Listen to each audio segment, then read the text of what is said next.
पिछले विषय में कुछ प्रश्न हैं?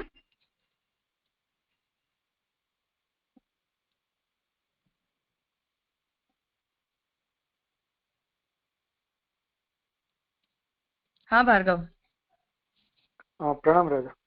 हाँ राजा, ये जो हमने लास्ट विषय में ऐसे देखा था कि जो आर्ग्यूमेंट हो रही थी उसमें व्यापकता को बाद में कर्तृत्व से कंपेयर कर रहे थे हम, कि अगर हम प्रूव कर सके कि ब्रह्म में कर्तृत्व है या नहीं है ऐसे, तो फिर व्यापकता को भी हम उससे हैंडल कर सकेंगे। तो वहां पे हमने देखा था कि जो कर्तृत्व है वो रिलेटिव है। तो और वहां पे हमने ऐसे कहा था कि जो व्यापकता है वो भी रिलेटिव है। तो वो बात थोड़ी समझ में नहीं आई, क्योंकि व्यापकता है या फिर अनंतता है, उसमें किसी भी और चीज की अ, हमको रेफरेंस लेने की क्या जरूरत पड़ेगी? जरूरत ये पड़ेगी कि कोई तत्व अगर व्यापक है तो किसी के कॉन्टेक्स्ट में वो व्यापक है। अर्थात जब हम ये कहते हैं कि हाँ ये वस्तु व्यापक है, तो किस में व्याप्त है? तो व्यापक का अर्थ होता है कि किसी में व्याप्त होना। तो किस में व्याप्त होने पर हम उस वस्तु को व्यापक कहेंगे? तो व्याप्य पदार्थ तो चाहिए जिसके अंदर व्याप्त होने के कारण हम किसी वस्तु को व्यापक कहें। तो वो तत्व अपने आप ही अन्य वस्तु की अपेक्षा रखेगा। फॉर एग्जाम्पल, तो जैसे भगवान ने जब इस सृष्टि को पैदा नहीं किया था, प्रकट ही नहीं किया था, और जब ब्रह्म एकमेव अद्वितीय थे, तब हम ब्रह्म को व्यापक कह सकते हैं। क्योंकि व्यापकता जो है वो काल या देश के परिप्रेक्ष्य में होती है। तो जब तक भगवान ने काल को प्रकट नहीं किया, जब तक भगवान ने किसी स्थान को प्रकट नहीं किया, तब तक भगवान व्यापक कैसे कहे जा पाएंगे? हाँ राजा, मगर एक एक एक अगर ऐसा एग्जांपल लें, जैसे कि हम लाइक ब्रह्मांड का विचार करें, राइट? तो हमको पता है कि ब्रह्मांड है वो व्यापक है, राइट? और उसको लाइक अगर स्पेस कंसिडर करें, राइट, स्पेस एंड टाइम का अगर देखें और सिर्फ स्पेस को कंसिडर करें, तो हमको पता है कि वो व्यापक है। और उसके लिए हम किसी और रेफरेंस की जरूरत नहीं पड़ेगी, लाइक कि उसमें कोई ऑब्जेक्ट्स हैं या नहीं है, या उससे कुछ फर्क नहीं पड़ता है। व्यापक है तो वो हम उसको कभी भी व्यापक, जो पहले भी व्यापक था और आज भी व्यापक है, उसमें कोई भी डिफरेंस नहीं आएगा। तो उसमें कोई रेफरेंस भी नहीं आएगा।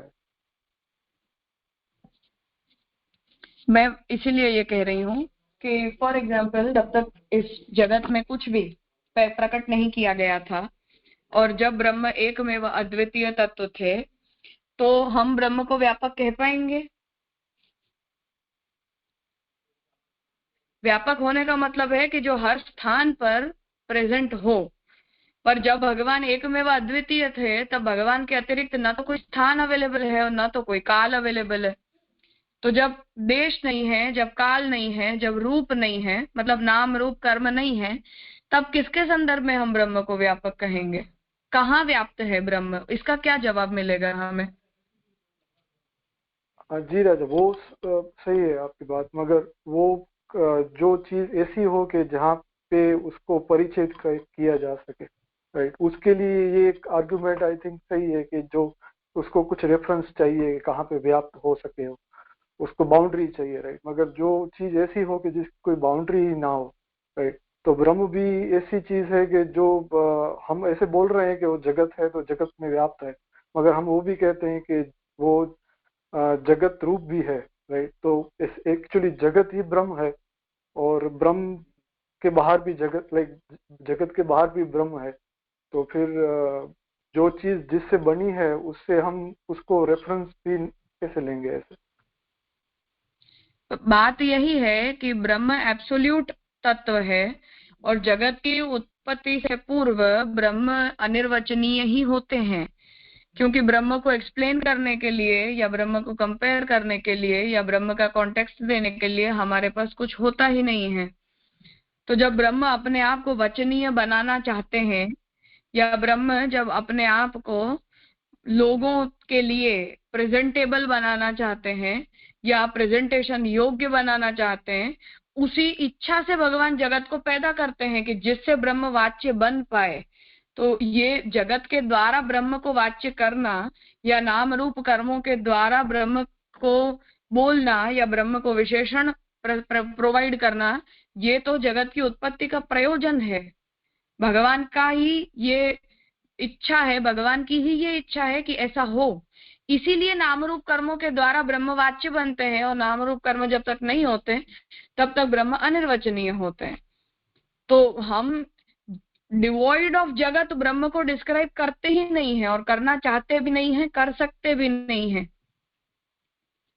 और जगत को उत्पन्न करने में ही ब्रह्म की ब्रह्मता है, इस बात को भी वी एक्सेप्ट।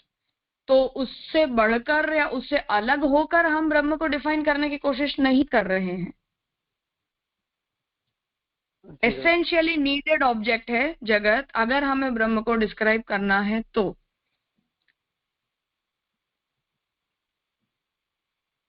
जी हाँ। और राजा श्याम दूसरा जी, प्रश्न था, वेदस्तुति का जो प्रवचन हुआ था वो इस संदर्भ में बहुत उपयोगी होगा।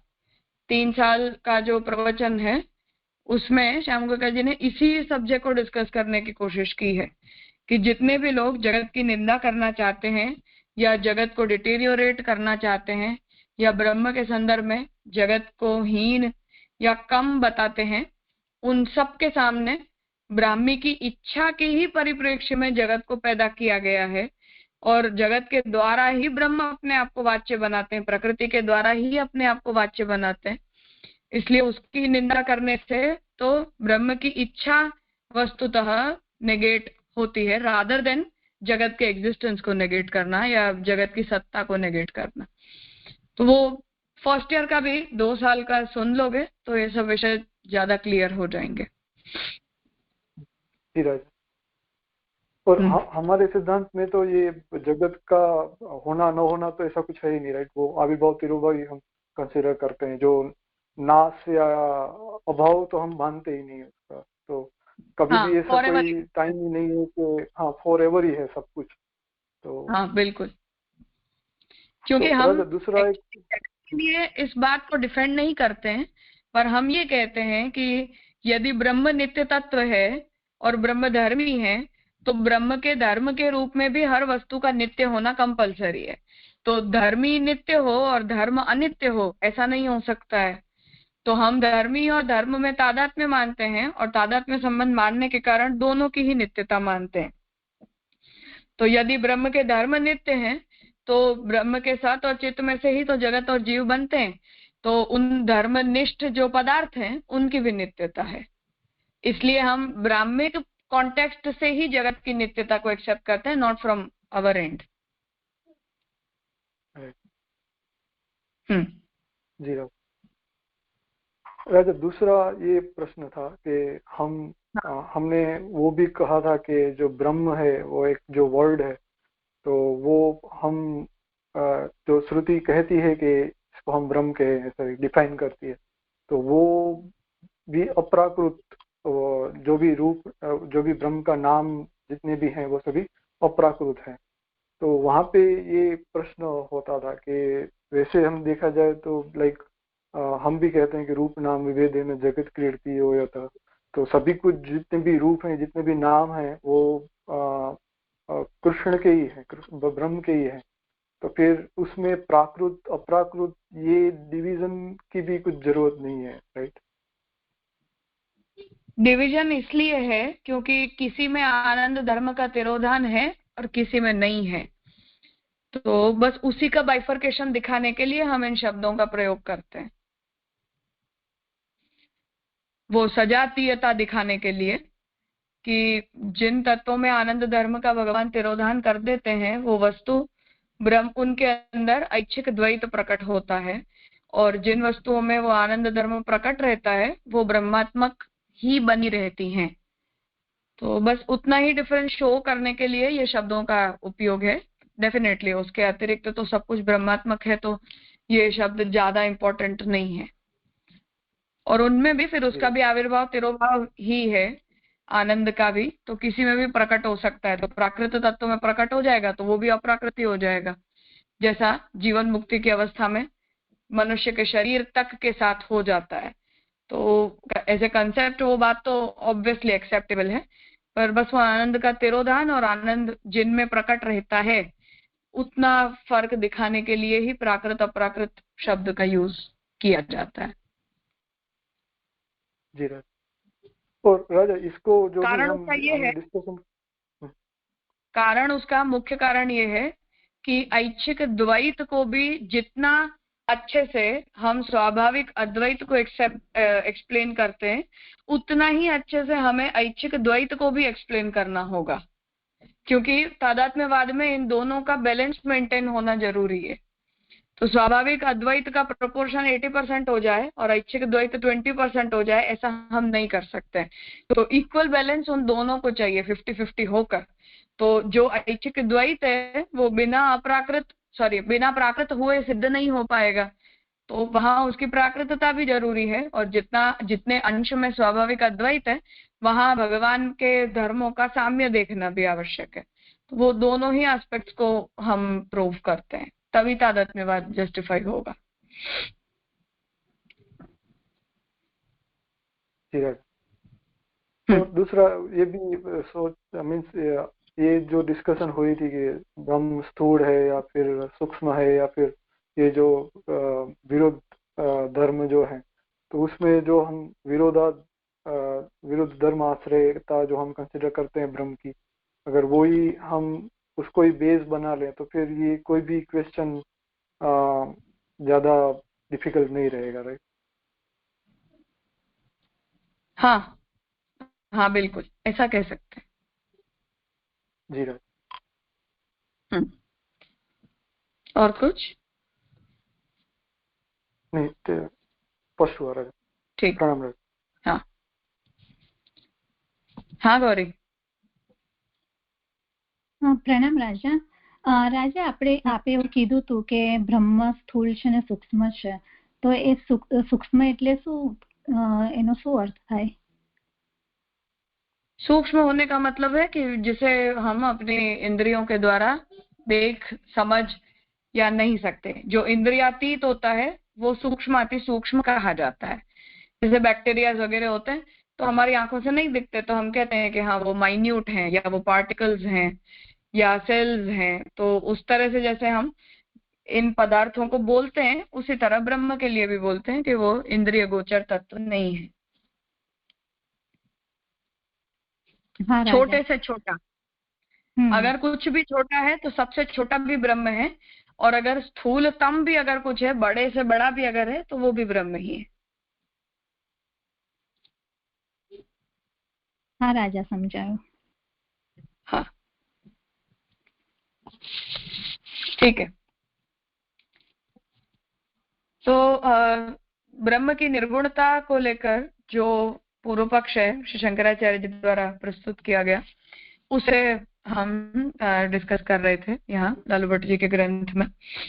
तो जो बात मुख्यतः यहाँ विचारणीय बनती है वो ये है कि यदि हम शंकराचार्य जी के पक्ष को एक्सेप्ट करके ब्रह्म को निर्गुण निर्विशेष या निर्धर्मक मान लेते हैं, तो इन दैट केस हमारे द्वारा की जाने वाली भक्ति, हमारे द्वारा की जाने वाली सेवा या कथा श्रवण आदि जो कुछ भी है, वो सब कुछ मिथ्या, माइक और यूजलेस प्रूव होगा, क्योंकि उसका गंतव्य ऑब्जेक्ट ही कुछ नहीं है। तो जैसे हम अपनी भक्ति को जिसकी तरफ डायरेक्ट कर रहे हैं वो तत्व ही मिथ्या है, या जिस धर्मों को बोलकर हम जिस तत्व का गुणगान कर रहे हैं वो धर्म ही अपने आप में माइक और मिथ्या है।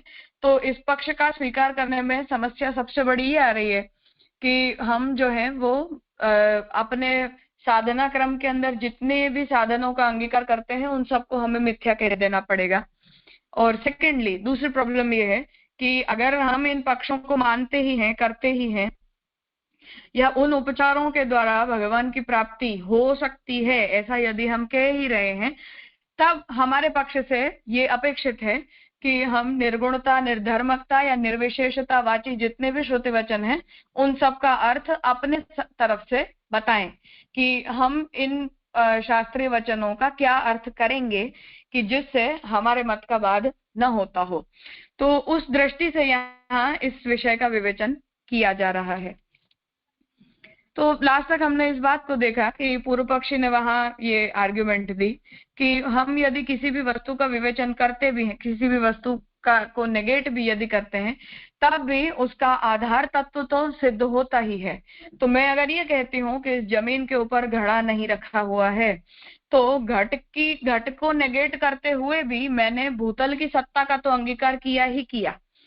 उसी प्रकार से ब्रह्म के अंदर जब श्रुतियां धर्मों का या गुणों का या विशेषणों का निषेध करती है, उस समय भी आधारभूत तत्व का तो विधान किया ही जा रहा है। केवल उन धर्मों के उस धर्मी के ऊपर निष्ठ जो पदार्थ हैं, जो गुण हैं, जो धर्म है, विशेषण है, उन्हीं को नेगेट किया जा रहा है। इसलिए उस जहां भी निषेध परक वाक्य हमें मिल रहे हैं, उससे हमें ज्यादा आपत्ति नहीं होनी चाहिए, ऐसा पूर्व पक्षी का कहना था। जिसके उत्तर के रूप में हम सबसे पहली बात तो ये कहते हैं कि हम अभाव नामक तत्व का अंगीकार अपने मत में नहीं करते हैं। और दूसरी बात ये है कि जब हम एक ब्रह्म और फिर उनमें एक उसमें जो स्थूलत्वादि गुणधर्म है, स्थूलता हो, सूक्ष्मता हो, तो उनका जब अभाव कहते हैं तो ये दो सत्ता सिद्ध होती है। एक तो अभाव की सत्ता सिद्ध होती है और एक ब्रह्म की सत्ता सिद्ध होती है। और ऐसी दो प्रकार की सत्ता सिद्ध होने के कारण द्वैतवाद की आपत्ति आएगी, जिसे हम एक्सेप्ट नहीं कर सकते। तो वहां तक ये बात हमने पिछले सेशन में देखी थी। अब आगे करते हैं।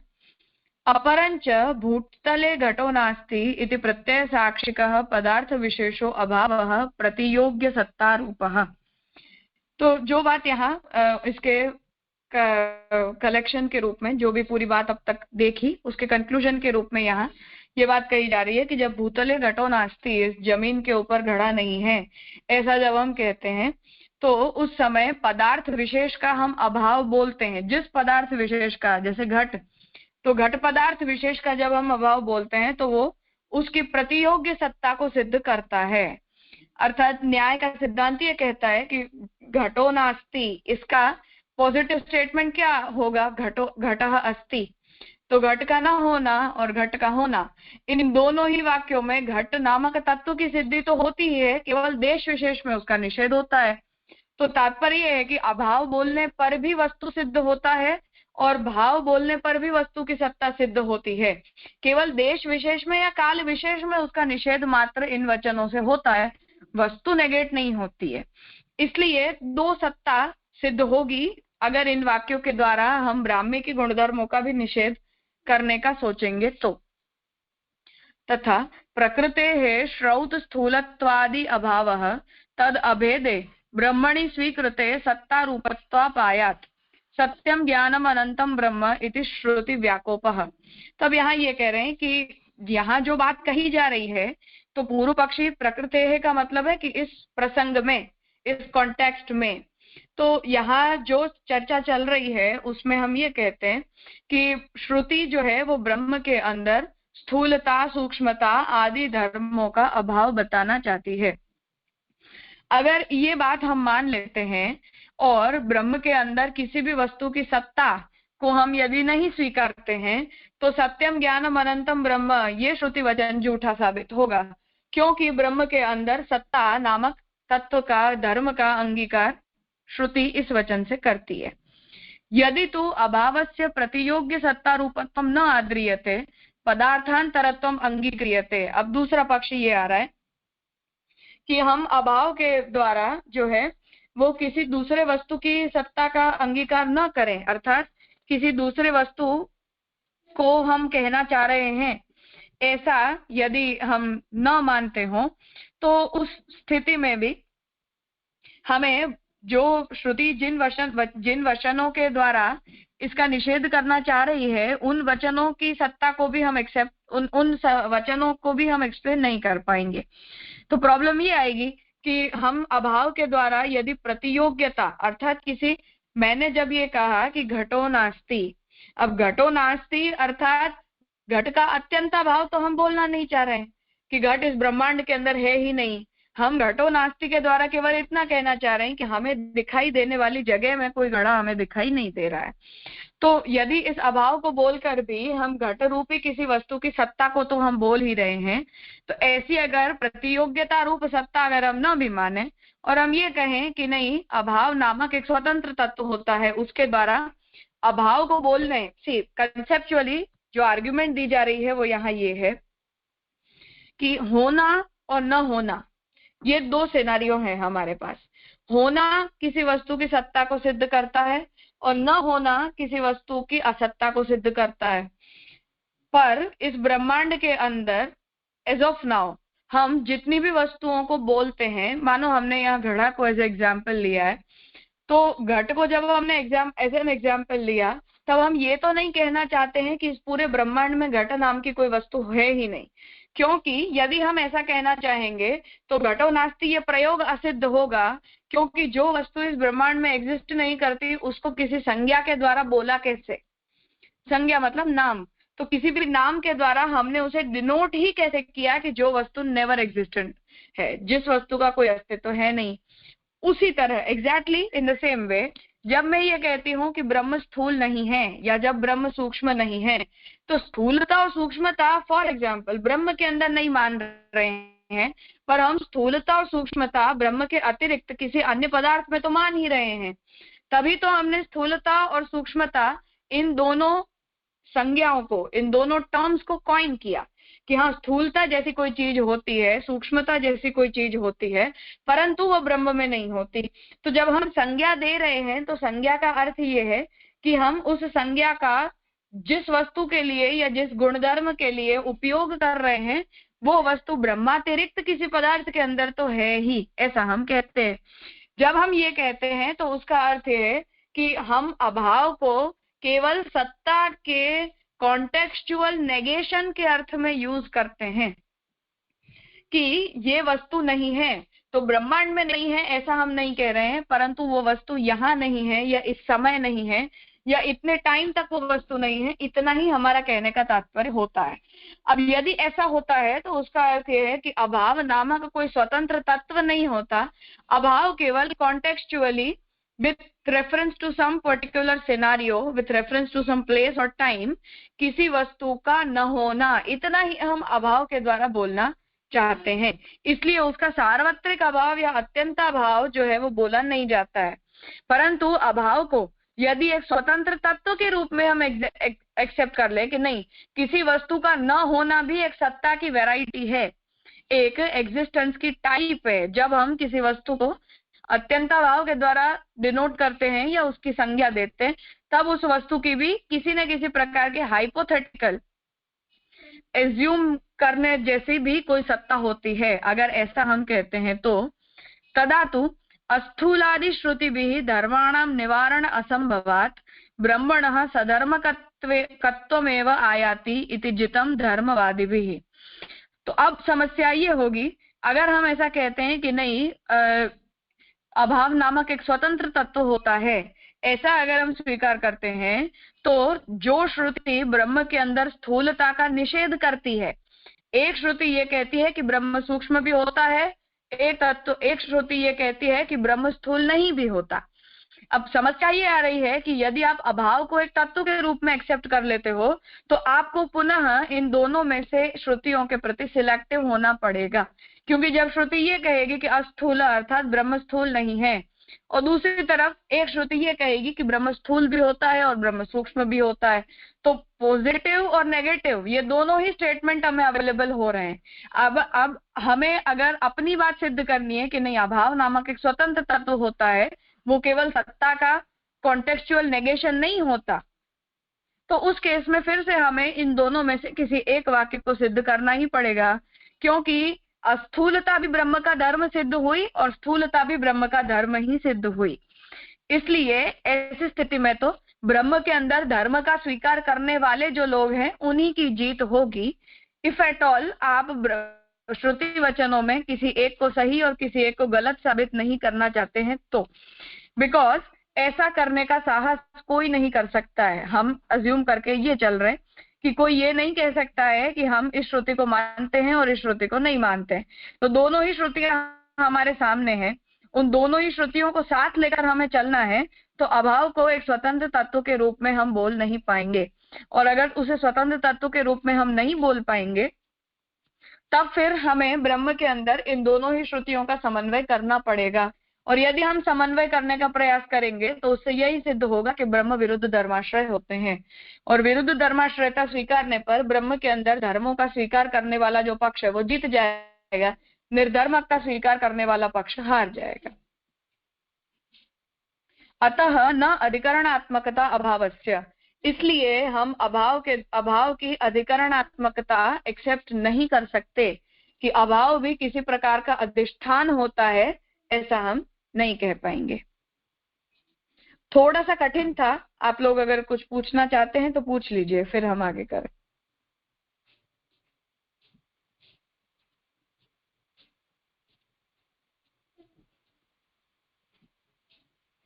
ठीक है। एवंच तत्कृत द्वैतापत्ति सिद्धैव, इसलिए उनके द्वारा की गई द्वैत की आपत्ति भी सिद्ध हो जाती है। न च स्थूलत्वादि प्रतियोगिका भावानाम। ओके, हाँ बोलो प्रणव भाई। प्रणाम राजा। तो हाँ। ये अभाव का स्टैंड तो खासकर मतलब नैयायिक इनके ही रेफरेंस में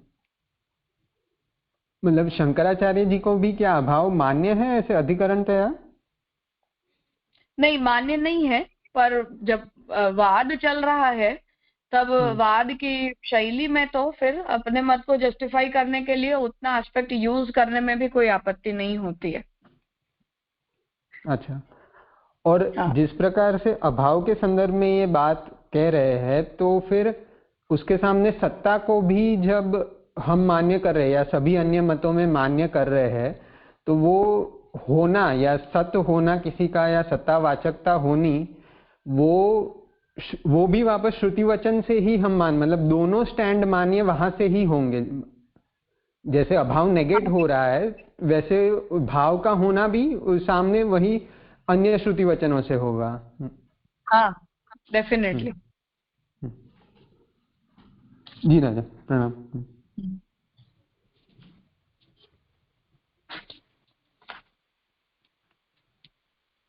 हाँ सात्विक।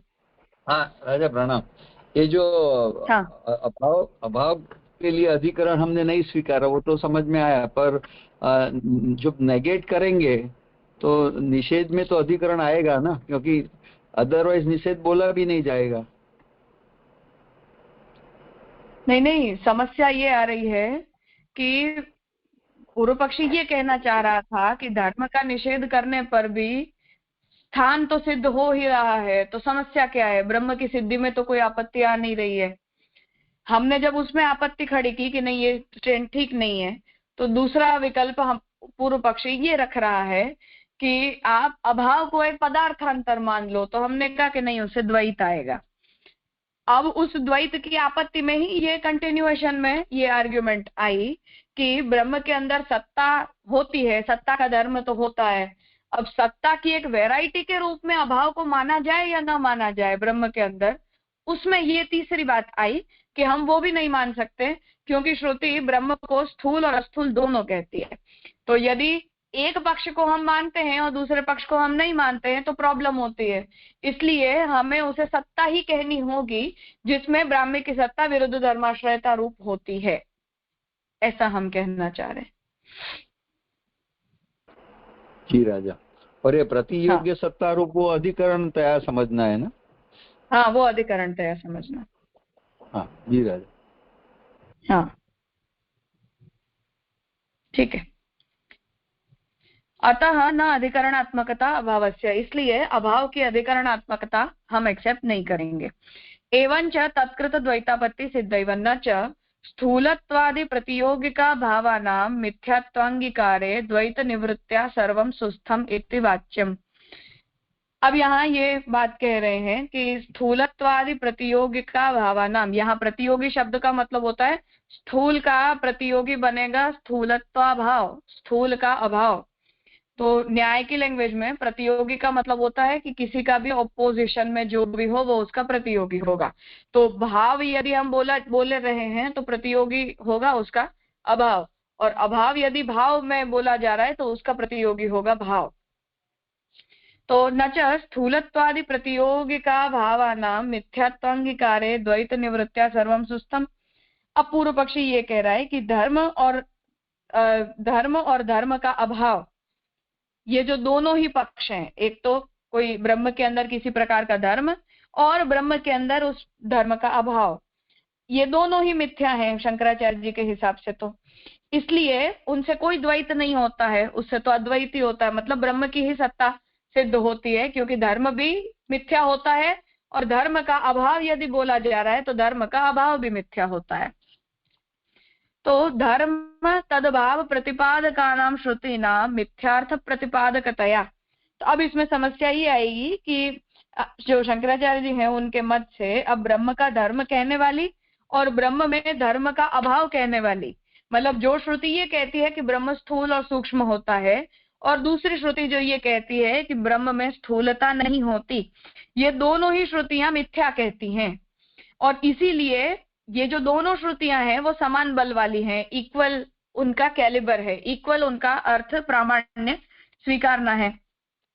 तो धर्म तद अभाव प्रतिपादकानां श्रुतीनां मिथ्यार्थ प्रतिपादकतया, वो मिथ्या अर्थ का प्रतिपादन करने वाली होने से समबलत्वेन उन दोनों ही श्रुति वचनों का समान बल हुआ। कोई भी एक सही और दूसरी गलत, या एक प्रोपोर्शनेटली एक प्रमाण और दूसरी अप्रमाण, ऐसा हम नहीं कहेंगे क्योंकि इक्वली दोनों मिथ्या हो गए। तो भवद अभिमत गुणाभाव प्रतिपादक श्रुति निष्ठोपजीव्यत्व बाधात सिद्धांत भंगापत्ते है।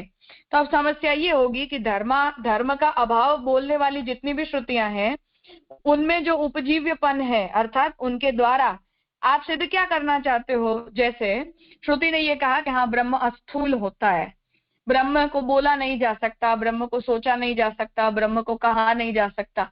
अब शंकराचार्य जी तुरंत इन श्रुतियों का यूज कर लेते हैं कि हाँ ये श्रुतियां कहती हैं कि ब्रह्म निर्धर्मक होते हैं, इसलिए ये श्रुतियां सही हैं। तो जहां ब्रह्म में धर्मों का नेगेशन किया जाता है उन श्रुतियों का उपयोग तो मिथ्यात्व का अंगीकार करने वाली श्रुतियों के रूप में वो नहीं करते हैं। अर्थात अगर हम ये स्टैंड लेते हैं कि धर्म प्रतिपादक श्रुतियां भी मिथ्या होती हैं और धर्म का अभाव बोलने वाली श्रुतियां भी मिथ्या होती हैं, तब अद्वैत सिद्ध होगा। शंकराचार्य जी के साथ इन पर्सन समस्या ये होती है कि वो जहां भी धर्म का निषेध किया जाता है उन श्रुतियों को तो एक्सेप्ट कर लेते हैं, परंतु धर्म का अभाव जो भी श्रुतियां बोलती हैं उनको मिथ्या के रूप में एक्सेप्ट नहीं करते, उन्हें तो सत्य वचन के रूप में एक्सेप्ट करते हैं। तो मानो श्रुति ये कहती है कि ब्रह्म स्थूल नहीं होते, तो ये श्रुति वचन का तुरंत रेफरेंस लिया जाएगा कि इससे सिद्ध होता है कि ब्रह्म निर्धर्मक होते हैं। तो जो धर्म का अभाव बोलने वाली श्रुतियां हैं उनके द्वारा जो निर्धर्मकता सिद्ध होती है वो भी अब इस केस में मिथ्या ही साबित हुई, क्योंकि हमें अगर धर्म प्रतिपादक श्रुतियों को मिथ्या कहना है तो धर्म का अभाव बोलने वाली श्रुतियों को भी मिथ्या कहना होगा, तभी अद्वैत सिद्धि होगी, नहीं तो द्वैत की आपत्ति आ रही है। इसलिए अगर ऐसा हम मान लेते हैं तो शंकराचार्य जी के मत का ही खंडन हो जाएगा। तो शंकराचार्य जी का मत ही नहीं बचेगा जो मत ये कहता है कि ब्रह्म में किसी प्रकार का धर्म नहीं होता, क्योंकि अब ब्रह्म के अंदर धर्म का निषेध करने वाली श्रुतियों को भी सत्य मानने का कोई स्टैंड उनके पास नहीं बचा। तो धर्म का अभाव प्रतिपादक श्रुतियों को भी इन दिस केस उन्हें मिथ्या मानना पड़ेगा। तो सिद्धांत भंगा पत्ते है। तो शंकराचार्य जी के मत जो शंकराचार्य जी का जो सिद्धांत है उसी का खंडन इस वचन से हो जाएगा। अतः श्रुत्युक्त धर्माभावो न आर्य मनोरोचक इति प्रातीतिक प्राकृत धर्माभाव एवं। इसलिए ब्रह्म के अंदर श्रुतियां यदि धर्म का निषेध करती हैं तो ऐसे वचन तो कोई आस्तिक को अच्छे नहीं लगते, नास्तिक हो वही ऐसे वचनों को पसंद करता है। इसलिए यही सिद्धांत ठीक है। तो आर्य मनोरोचक न आर्य मनोरोचक, तो जो आर्य हो, आस्तिक हो, धर्मशील हो, उन्हें तो श्रुति में कहे गए ब्रह्म के धर्मों का अभाव बोलने वाली श्रुतियां ठीक नहीं लगती हैं। इसलिए प्रातीतिक प्राकृत धर्मा भाव एवं, इसलिए सही सिद्धांत यही है कि ब्रह्म के अंदर हम प्राकृत धर्मों का ही अभाव माने। अस्थूलम अन्वणरस्वम इत्यादि उपनिषदां विषयः इति ज्ञेयम्। इसलिए जो श्रुतियां ये कहती हैं कि ब्रह्म स्थूल नहीं होते, ब्रह्म अणु नहीं होते, इन श्रुतियों के द्वारा हमें ब्रह्म के अंदर प्राकृत धर्मों का ही निषेध मानना चाहिए, अप्राकृत धर्मों का निषेध नहीं मानना चाहिए, क्योंकि उससे पुनः अभी तक जो बात हमने डिस्कस की वही सारी आपत्तियां खड़ी हो रही हैं। तो जहां जहां श्रुति वचनों में ब्रह्म के अंदर धर्मों का निषेध किया गया है, वहां सर्वत्र हमें इसी अर्थ का स्वीकार करना चाहिए, ऐसा यहाँ लालू भट्ट जी कहना चाह रहे हैं।